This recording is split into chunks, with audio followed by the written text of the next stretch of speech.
Philip Zeidman is a senior partner with DLA Piper's practice in Washington, D.C.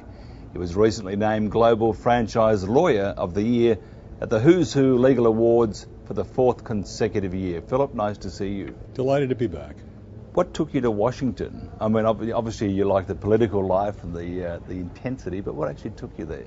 In the aftermath of Barack Obama's win, a lot of people are talking about the desire of young people to come to Washington. I think we've forgotten that for quite a long time it's not been a popular place to come to, and people were sort of anti-Washington, anti-government, anti-politics. But if you roll the clock back to when I was a very young man, when John Kennedy was elected, the notion of coming to Washington was simply what every young man wanted to do, and that's what I did. I came here during the midst of his election campaign with Richard Nixon. Let's go back even one step further. Why a lawyer? Well, my father was a lawyer. That's a good start. And not necessarily. A lot of people don't want to do it because they see how hard lawyers work. But that's probably what raised my interest in it. But law seemed to me to be a way to be able to do an awful lot of interesting things, some of them hopefully socially productive and constructive, but to live a life, frankly, that permitted me to do a lot of other things, including politics, including travel, that I couldn't have done probably if I'd been doing something else, and maybe even in some other city. Then why franchise it? Let's go to the next stage. That was there any criminal law? Or no, it was a fluke. And I was the general counsel of a U.S. government agency called the Small Business Administration, whose mission was to try to help small and independent businesses grow. And I stumbled across this then young creature called franchising, then in its infancy. And it seemed to me to be an unusual vehicle to permit small business people to maintain their autonomy and their independence and yet have a much greater chance of success because they were part of a larger organization. So it sort of struck me that this is something we should be supporting. In fact, that agency was not supporting it at the time. It had a peculiar idea that you were somehow just helping the big franchisor if you did it. We held some hearings, we changed some rules, and I began practicing law, and that's what I decided to do with my law practice. And franchising from basically two men and a dog has grown to this huge... It's an unbelievably large part of the American economy, much more than people realize. Indirectly, including all the things that support franchising, it creates more than 15% of all the jobs in the private job sector in the United States. So it's beyond the imagination of most people. Washington, are you a political person?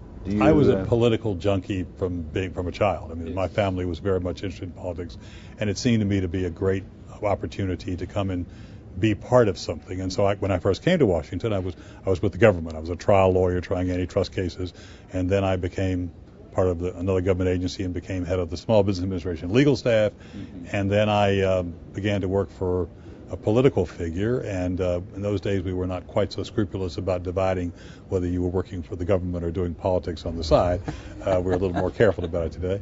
And so I've been very lucky. I've been able to be heavily involved in 4 different presidential campaigns, and it's been one of the great lucky breaks of my life to do it, because I think it's something which everybody should have a chance to do sometime in their lives. And the recent win by Obama and the whole political process seems to be so healthy. Well, I think so. I mean, obviously, more than half of the United States thinks so. We're not 100%. But personally, I'm enormously encouraged, because I think we've been through one of the worst periods in recent history of the United States, and I have hopes we're going to come out of that. Now, it's not an easy job he's walking into. He's got the most difficult job since Franklin Roosevelt, and maybe worse. So it's not going to be easy, but I think there's a great sense of encouragement around the world, not just in America. He's a great orator, isn't he? He's a wonderful orator, and those who sought to denigrate that as being a skill which was meaningless because it was not connected with what real people do and so forth, they're just crazy. I mean, the fact is that being able to move people to thought and action is an enormously valuable skill in a person who wishes to be a leader. I mean, I think Hillary said he was very good on rhetoric. He's a lot more than that. Rhetoric did not get him millions and millions of people. Rhetoric brought him an army of supporters far beyond what mere rhetoric can do. Had you ever considered moving into politics yourself? Well, I mean, I was in politics behind the scenes. I never. But not up front. No, I didn't run for public office, and I don't think I'm the classic sort to run for public office. But didn't you ever sometimes you lie awake in bed thinking, I could do a better job, or I'd like to just give it a go? I would say that I probably wrote thousands of speeches for politicians in my life, and I never had that thought except after the speech was over every time. The US economy right now, you deal with franchising, you're with one of the world's most prominent law firms, and the US economy is taking a battering. Where do you see it heading? I think we are in for quite a difficult period, which could well be well more than a year from now. I don't think this is going to be easy, because these are not trivial factors which are causing this. These are some pretty fundamental factors which are causing this. I think we're a long way from coming out. But I do think that, not unlike the situation with Franklin Roosevelt, that people beginning to have a sense of hope can itself create optimism, can create consumer purchasing, can do things which doesn't get people back in their houses if their houses have been foreclosed. But it can do a lot to move a country forward. But it's going to take quite a while before it happens. To be known as one of the best lawyers, or the most prominent or most successful or most notable lawyers in the world, which you are, how do you become one of the great lawyers of the world? If you pick a subject in which there's nobody else doing it, it makes it easier. There used to be a movie critic for the New York Times named Bosley Crowther who wrote a movie review about, I don't know if you remember, an actor named Lawrence Harvey. Yes. He wrote a review of a movie in which Lawrence Harvey was the actor, and he said, Lawrence Harvey, in my view, is the 7th greatest living American actor of Lithuanian extraction. So if you start in a small universe, it helps a lot. Now, there are a lot more people today practicing franchise law than there were then, but there's no question that it remains a niche. Where do you see franchising going? I mean, is there a cut-off point that we can't go any further, or can it just keep growing and growing and growing? Well, of course, it's limited by whether people want to buy the particular products or services. If they don't want to buy it, it doesn't make any difference which method of vehicle of distribution you use.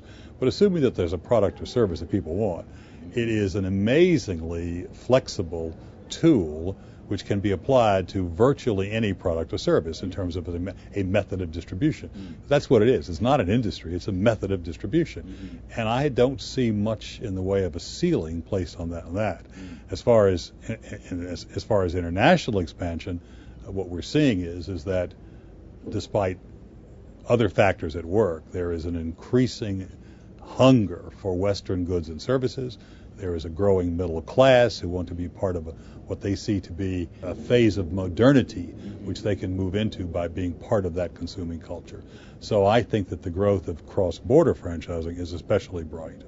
Besides great business, great legal work, and travelling the world, what does Philip Zeidman like to do out of work? We've had in our family a place on the beach in Florida for 40 years. And going back in terms of previous generations, many more years than that. It is, it's a refuge. It's a place I love, and I get there whenever I can. Today, of course, unfortunately, it's possible to work just as much and just as hard there as you do in your office. That's terrible for you. No, it's actually has some benefits. If people can't call you, at least you can control yourself how much you're going to do. But I love that, and that's what I do. And frankly, what you dismissed as travel, work, in fact, that I enjoy thoroughly. So I mean, much of my work I've been very fortunate that my work has permitted me to travel, which has given me an opportunity to see things and do things I certainly would never have done otherwise. Do you still enjoy your work as much when you first started to now? If I didn't, I wouldn't do it. And do you still enjoy your wine as much? More, I think. I'm a little more discriminating than I was then. That's right. Well, that's good to see. Right. 10 years' time, 15 years' time, when you've decided to hang up your cape, what would you like people to know what Philip Zeidman has done for humanity, or for the franchise community, or for Washington? I don't delude myself. This is not a legacy business. The answer is I did what I wanted to do because I enjoyed doing it. I thought it was worthwhile. I thought it was productive, and I had fun. I mean, sure, some of that has led to some interesting experiences. I've had opportunities to try to see if you could take a particular tool of capitalism into post-communist societies and see what it would do in Russia and China and places like that, and that's been great. And I've had an opportunity to teach and to go into places and try to see what you could do in post-apartheid South Africa to try to see whether small businesses could be helped in that way. I've done that in India, and I've done it in Morocco, and I've done it in lots of other places. And sure, one hopes that that's productive, but the answer is you don't know. You do what you can. Yeah, the old elevator pitch. We're always told you got to have that elevator pitch. If they gave you, there was a group of people from the last 40 years or 50 years, and they were to meet you for the first time, and they said, you have to tell all these people in one word who you are. What would that word be? He made the most of what he had. That's more than one word, but you're a lawyer and you'll get away with that one. Because I speak fast. Philip, thank you very much. Thank you for inviting me. Pleasure.